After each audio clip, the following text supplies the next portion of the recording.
Hi, everybody. Welcome to my Wednesday night live stream at 6 o'clock. I have a computer camera here. Yeah, that's on StreamYard. That's on, let's see, who do I have? I have YouTube. I have Facebook. I have LinkedIn. I have Twitter. And up here on this camera, hi, TikTok. I've got TikTok. Hi, everybody. So first thing I always love is for people to tell me where they're watching from. It's always exciting to see this community. Let me put a banner over here on this one and go open up the comments on StreamYard. Hi, Sydney. How are you? I hope you have some good questions for me today, Sydney. I don't know why the StreamYard camera I look so dark in. I don't know what I can do. Maybe if I brighten my actual computer. Look at that. Creates brightness. Okay, TikTok, how are you watching? Let's see where you're watching from.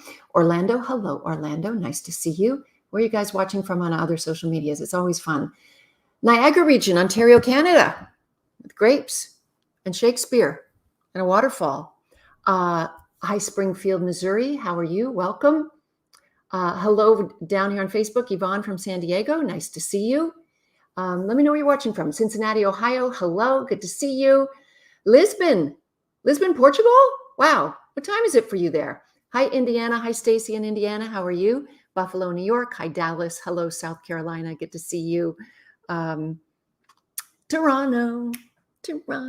my kind of hometown. I mean, actually, I don't have a hometown because my dad was Canadian Navy and we moved all the time. And the place I was born, I didn't spend a lot of time in, which was Halifax, Nova Scotia. But I just found out today that a dear Uncle John on Prince Edward Island died, and he was sort of the patriarch of the family farm. So I actually just found out a little while ago. Hi, Washington, D.C. Hi, LA. You're here with me. Hi, London, Ontario. Hi, South Carolina. Hello, Indiana. Hi, Regina, where is this? Tennessee? Monteagle, Tennessee? Oh, that's so cool. Thank you. Hi, Halifax, Nova Scotia. I was born in the Halifax Infirmary, in fact. Hello, Rome. Hi, Portland, Oregon. Hi, Arkansas, Indonesia. Look at all these. Kingston, Ontario. We have a lot of Canadians with us today. What was up with those Winter Olympics? Where were my Canucks? I think Norway won the most medals. And of course, China and Russia, lots. Hello from Seattle. Nice to see you, Robert. Hello, Cy from Texas. Nice to see you. Okay, so hello, El Paso, Texas. We've got a few Texas there too. Hi, Chicago. Winnebago Indian Reserve? What state is that in? Hi, Philippines. Okay, here's the first question.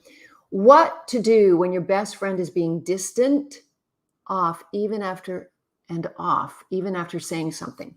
You have to let people have their process and have their way. I know you want to assume that your best friend is being distant and a little off because it's something that you did. But you know what? Remember that book, The Four Agreements? If you haven't read The Four Agreements, everyone should read it. But agreement number 1 is take nothing personally. And one of the other agreements is make no assumptions. They need their process. They need their time. There's nothing you can do until your best friend comes around. Hello from Rhode Island. What's the difference? So Edwin's got a question. Good. What's the difference between a PsyD and a PhD? In the last 20 years, many graduate schools have started to offer a PsyD versus a PhD. A PsyD is focused on therapy, clinical experience, right? They're both a doctor of clinical psychology or a doctorate of, what do they call the PsyD? Somebody look that up. I have a PhD, which is a doctorate in clinical psychology. And the big difference between a PsyD and a PhD is the dissertation. So I mounted and ran a research study for a year. I followed 100 pregnant women and looked at their romantic attachment style and compared it to their breastfeeding outcomes. My hypothesis was that those with an avoidant attachment style probably would have less success in breastfeeding because the mother-infant breastfeeding relationship is probably the most intimate relationship of the lifespan. So that's the difference. Okay, more questions. Let's see. What do you think about getting back together with someone from your past? Well, here's the thing. You know how a drug addict gets clean and sober and over that drug? And then they say, I'm going to try just one shot of tequila, or I'm going to try just one line of cocaine, or I'm going to try one little bit of weed. And then within an hour and a half, they're right back to where they began. and they're binging again.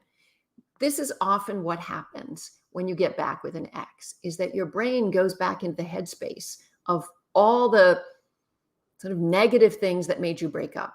It seems a little romantic and comfortable and familiar at the beginning, but then very soon you're back into your old patterns, unless there is an exception here, unless you choose to do it differently, maybe even going to therapy together from the beginning so that you can catch those patterns early and make changes.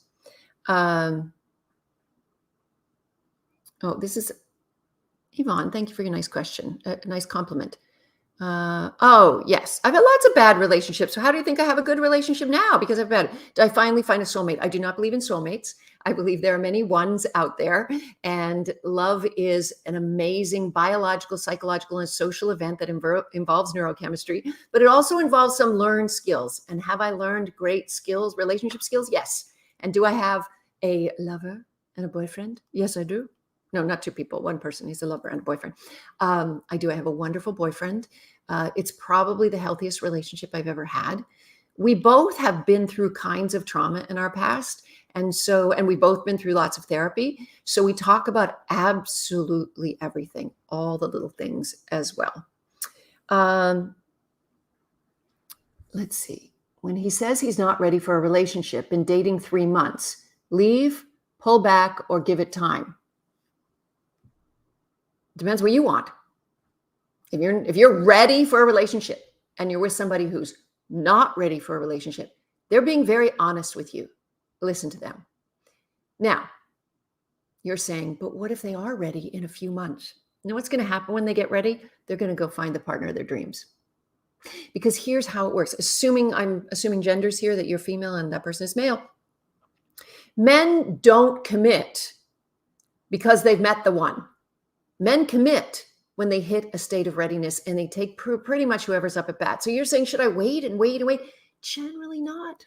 They just get used to you, and then they hit their state of readiness and they're ready, and now they want a bigger, better deal. That's my opinion. But it's only 3 months.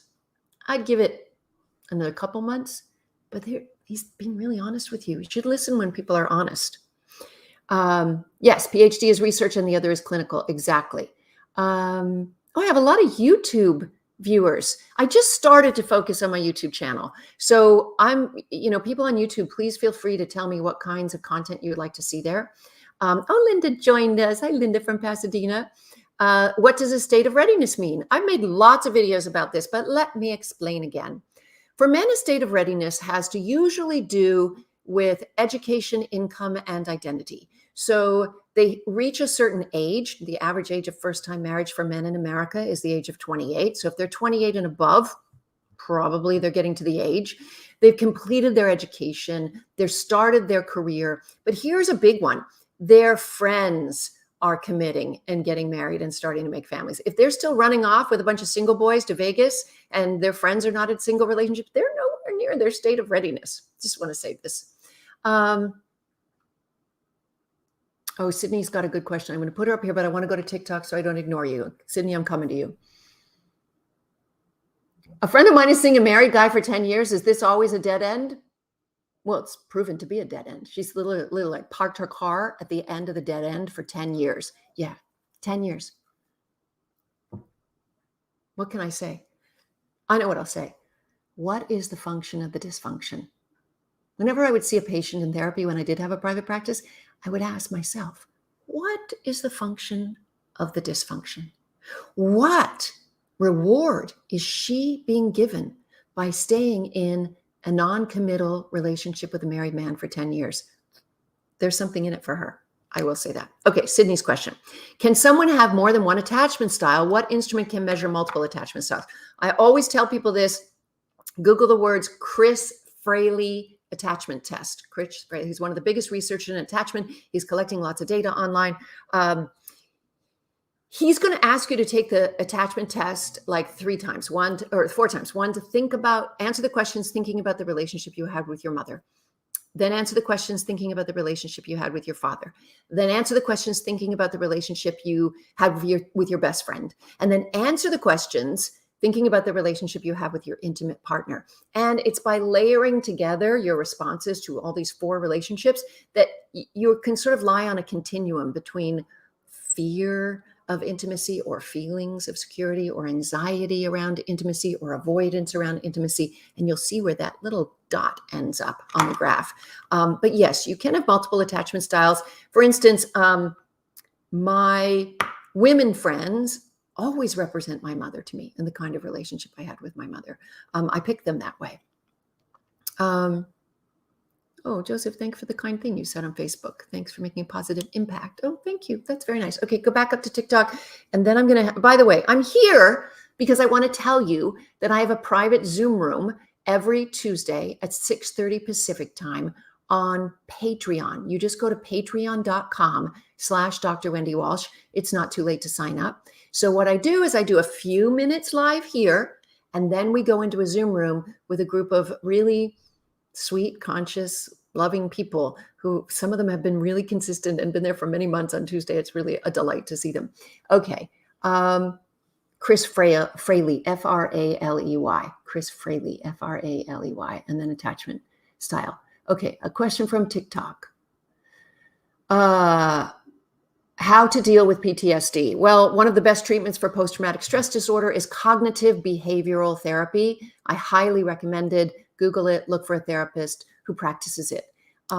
Thank you for your kind words. I need them today. I don't know why there was a lot of trolls saying really mean things, because if you do follow me on TikTok, you know I put out some very personal videos in the last 24 hours telling a story that was, you know, a little PTSD itself. And when I see the trolls there, you know, user number 567, you know, and they say those misogynist things, even though you know they're just a troll, or there's somebody who's really unhappy and they're projecting their pain onto me so that I can be the container for them, it still hurts, especially when you see a bunch of them.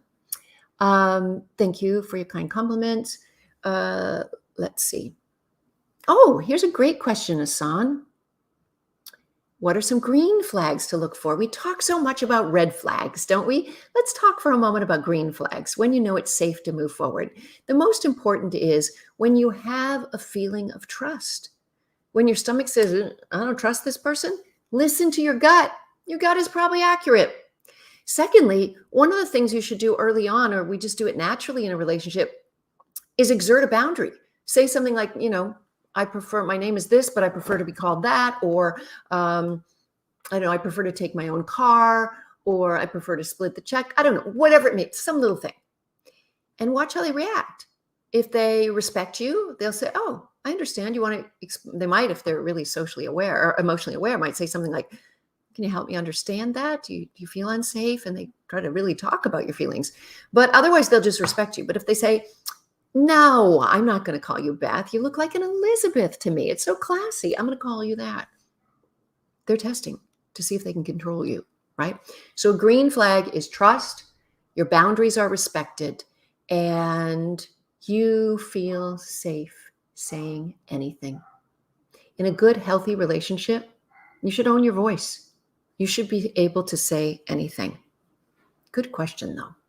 Okay, I'm going to take one more question before I move over to my Patreon Zoom room.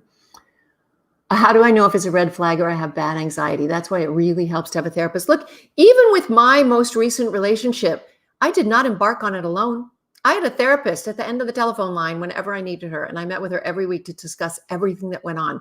Even with myself with a PhD, even with my knowledge, I know I can be triggered by some old injuries, right? So it's nice to have somebody with another mind looking at things going, okay, I think that's you now. I want you to calm down.